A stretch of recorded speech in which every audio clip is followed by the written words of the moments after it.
Hey, how's it going? Kenny here, and welcome back to another tactic testing video. And up in today's video, I'll be testing the tactic 4-2-1-2 Breezy. It's a very interesting tactic, this one. As you can see, it's set up with a 4-4-2 diamond, and we've got a positive mentality. And also, the most interesting thing for myself is we've got 8 players with an attacking mentality on their roles here, and 3 with defend. Not a single player in the tactical lineup here with a support mentality, which is very bizarre. Even the goalkeeper's on attack with a sweeper keeper attack, 2 complete wing backs on attack, 2 Mazzalas on attack, an attacking midfielder, and 2 advanced forwards. So yeah, very, very interesting tactic. The 3 teams I've chosen to select in this video today is Brighton, as you can see here, Nottingham Forest and Burnley. I've chosen Burnley in here. They're obviously in the Championship of the start of FM. They've just been promoted to the Premier League in real life, but at the start of this FM, they're in the Championship, of course, still. I've chosen Burnley because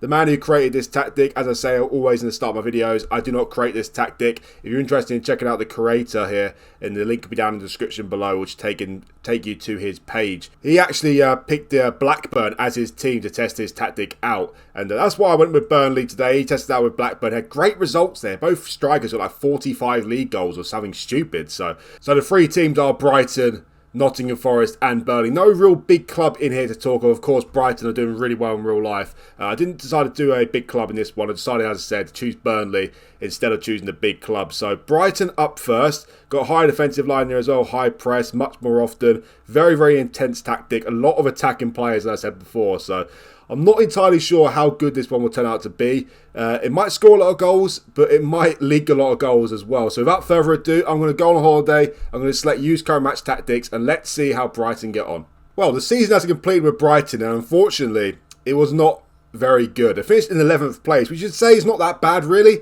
You know, where would you predict Brighton to come at the start of the season before everything's happened so far this season in real life?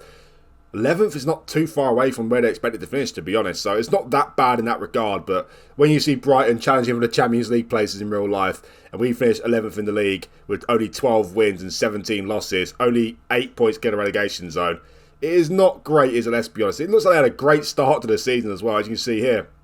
They're actually sitting top of the league for like 5 game weeks at the start of the season. So it started off brilliantly, and then it went completely downhill. Just a massive, massive drop there. And yeah, after they went down to that 13th place, they didn't really make too many headway towards the end of the season. They stayed in 11th place for a long part of the season as well. So never got sucked into a relegation battle, which you shouldn't expect from Brighton, to be honest. They've obviously got a great team. Lots of great youngsters, Brighton. A very, very exciting team, in my opinion. They never really got sucked into a relegation battle, but they never really got into a European places push, shall we say, as well, because they started off quite well, but after that point, when it comes down to the crunch part of the season, you know, the middle part of the season, the end of the season, they were nowhere near the European places. So a bang average season, in my opinion, for Brighton. I'd say it's a little bit worse than normal, to be honest. You'd expect Brighton to at least finish in the top half. So they finished 11th place, only 12 wins in the season.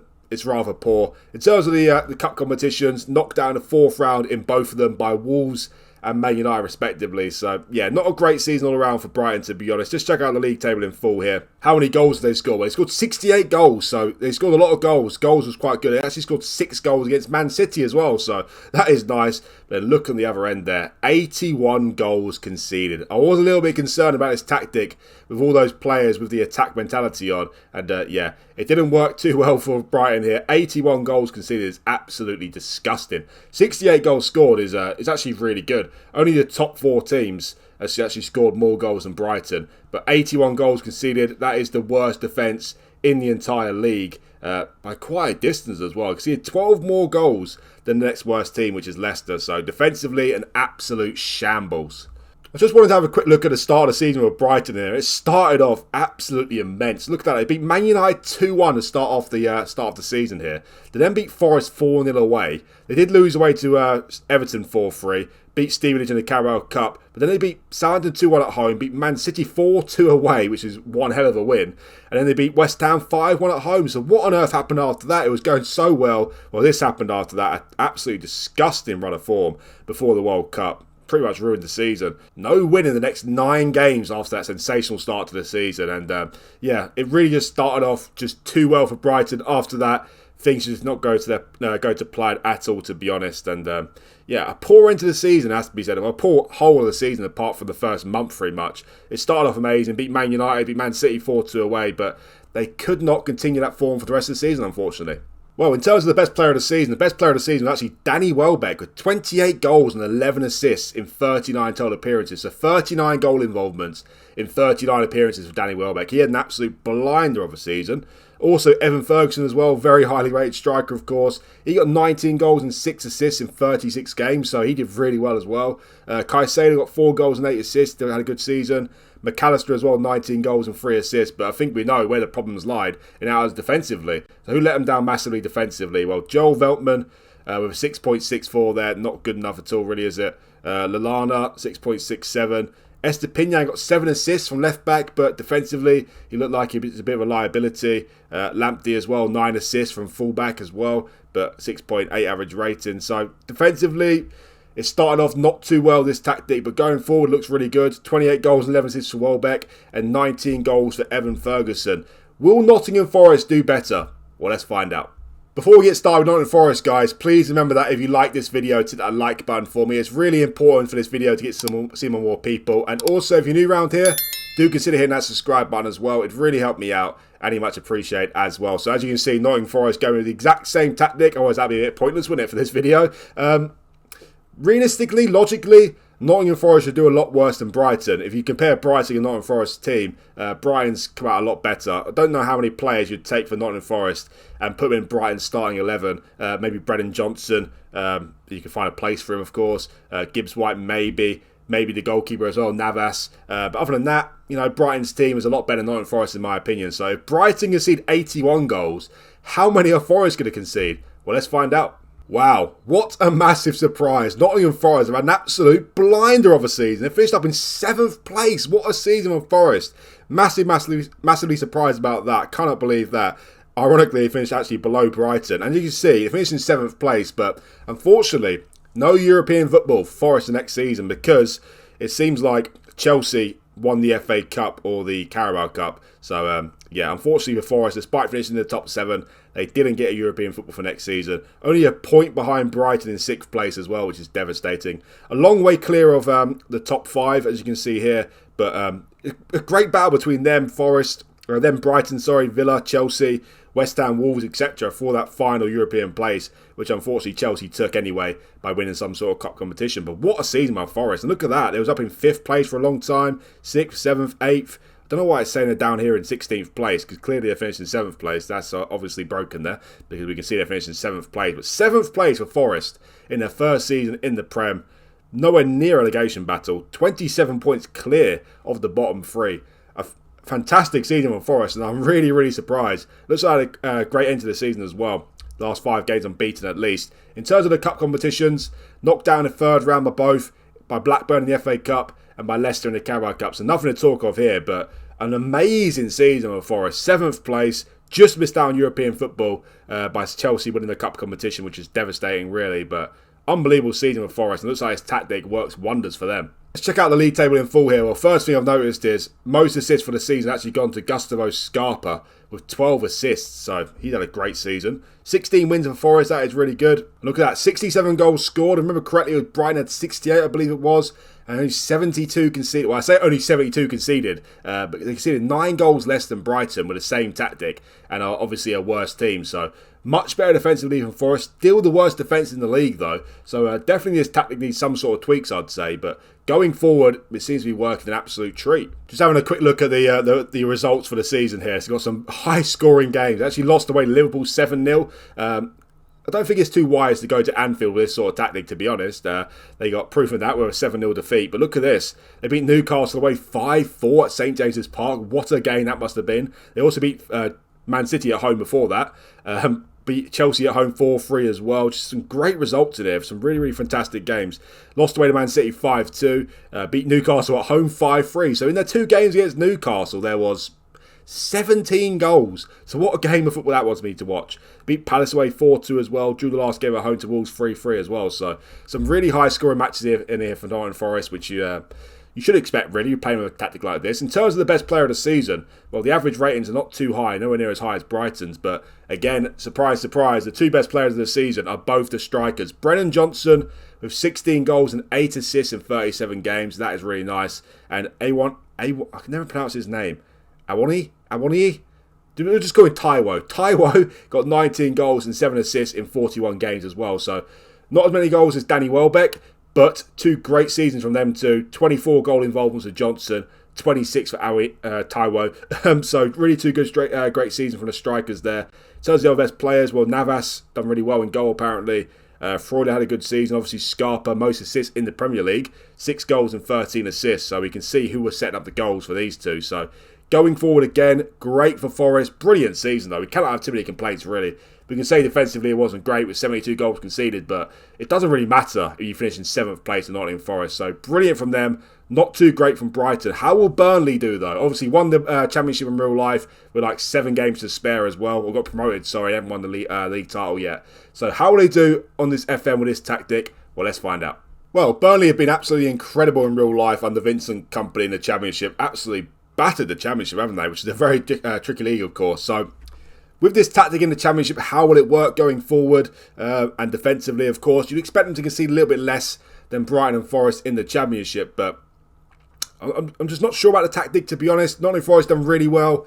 Brighton didn't do so well. So Burnley, they can be act as the happy medium here. What will they do with the tactic? Well, let's find out. Well, unfortunately, no great season from Burnley here with this tactic. As you can see, the league table is not popping up here, but it says we finished in 6th place. So look at the league table in a second, and of course, this must be the playoff final where Norwich beat Blackburn 3-1. So I think we got knocked down in the playoffs by either Norwich or Blackburn. We confirm that in a second, but yeah, not great from Burnley. Well, it says 6th up there, so 6th in the playoffs is just not amazing. It's not terrible. It's not absolutely terrible, of course. So finishing 6th in the championship with this tactic, you've still got a chance of going up. You win the playoffs. But for a team who've got promoted from the championship with 7 games to spare in real life, it's just not great, is it? Not great at all. In terms of the cup competitions, knocked down the 3rd round of the FA Cup by Newcastle. Knocked down the 2nd round of the Carabao Cup by Nottingham Forest. So let's check out the championship in full here. Norwich won the playoffs. Yeah, 6th in the league. 23 wins, so won half the games. 9 draws and 14 losses. 78 points. Quite far away from the top 2 there in Watford and Middlesbrough. Even Norwich came very close to the top 2. So not a great points tally for Burnley. That 78 points. Had quite a poor end to the season as well. So yeah, a bit disappointing really. Yeah, they got... Oh my... What on the earth happened here? What? They got knocked out on penalties by Norwich, but they lose... Did they beat... What? I need to see this. Surely that did not happen. Oh no, it's just been messed up by the fixtures there. But still, they beat Norwich at home 4-0 in the first leg. 4 goals by Halil. All 4 goals by Halil. I cannot pronounce his surname. Apologies for that. So 4 goals in that game from him. So he really turned out for the playoffs, didn't he? But then they lost the second leg 5-1 away. Shocking. Nathan Tedder got a late... No, he must have scored in extra time, sorry. He scored in extra time because it was 4-0, got an extra time, won it. But that's just devastating. Absolutely unbelievable. They beat Norwich at home 4-0 in the semi-final first leg. How on earth did Norwich manage to get over that one? Beat them 5-1 in the second leg and Burnley lost on penalties. That's pretty much just criminal, isn't it, really? Absolutely criminal. You'd say if you was playing this actual save, you beat Norwich 4-0 at home, would you go with the same tactic away to Norwich, or would you go a little bit more cautious, just try and not concede 4 goals and you're guaranteed to go through to the playoff final? So I guess that's taken into account there, but 4-0 up in the first semi-final to then lose 5-1, just absolutely ridiculous. Anyway, how many goals did Burnley concede? Well, they scored 83 goals, which looks like is the joint best in the league. So that's quite good. 64 goals conceded though. Obviously it's not great, not the best, so that's one critique I can have about this tactic, of course, is the defensive display from the teams here. Of course, you've got so many players in attack, you expect to concede some goals, but just a bit too many for my liking. I think they can find a better balance with the tactic. Well, hopefully some people can. But all in all, I think it's been quite good, to be honest. Obviously, Nottingham Forest results just make it look like a much better tactic. 7th in the league, in the Premier League. Unbelievable. Burnley finished 6th in the Championship. Yeah, not amazing. Bang average, maybe a little bit worse than average. Same with Brighton 11th, but no one did absolutely terrible, even though conceded a lot of goals. Who is the best player for Burnley this season then? Well, interestingly enough, the two best players are two defenders, which is very bizarre. Charlie Taylor, 50 games, 1 goal and 13 assists from him for the season. So he had a blinder of a season. Harwood Bellis as well, mainly playing at centre-back. 3 goals and 1 assist with 7.07. And the third best player is a defender as well. Ekdal, what on earth is going on? Where's the strikers? Well, Jay Rodriguez got 12 goals and 6 assists, but that's considerably less than the other two teams we saw. Brownhill as well, 7 goals and 13 assists. Nathan Teller got 23 goals and 5 assists, he did quite well. And Durfasoglu Halil got 12 goals and 7 assists, but as you can see, he scored 4 of them in the game against Norwich. So, well, even though they conceded quite a lot of goals, Burnley, it seems like they've been let down a little bit by their attacking players. Of course, Teller got 23 goals, 12 goals for Rodriguez and Halil as well, but you'd like to think there'd be another player in there in double digits and with this sort of tactics. So, yeah, a little bit underwhelming going forward, and well, if they had a better player going forward, better striker, you'd say, it might be a whole different season with Burnley, to be honest, because defensively, even though they conceded quite a lot of goals, it seems like they was actually quite well defensively as a unit, to be honest. The fullbacks got quite a lot of assists, 13 assists for Charlie Taylor. The centre-backs did quite well as well. So, yeah, going forward was quite disappointing for Burnley. But that is the end of the tactic video. All in all, it's been bang average, I'd say. Maybe slightly better than average because of Nottingham Forest results. But Brighton and Burnley have been a little bit disappointing. But as I said, no one did absolutely terribly. So, if you're Nottingham Forest, you might want to look into trying up with this tactic. It seems to work an absolute treat for them. Almost got European football. Should have got European football, really. Unfortunately, due to the rules, they did not. But Burnley and Brighton, maybe a little bit of a tweak to the tactic, and it could be very successful for you. So that is the end of the video, guys. Please remember that if you like the video, to hit that like button for me. And also, if you're new around here, do consider hitting that subscribe button as well. It'd really help me out, and you much appreciated. Thanks again for watching, and I'll see you for the next one.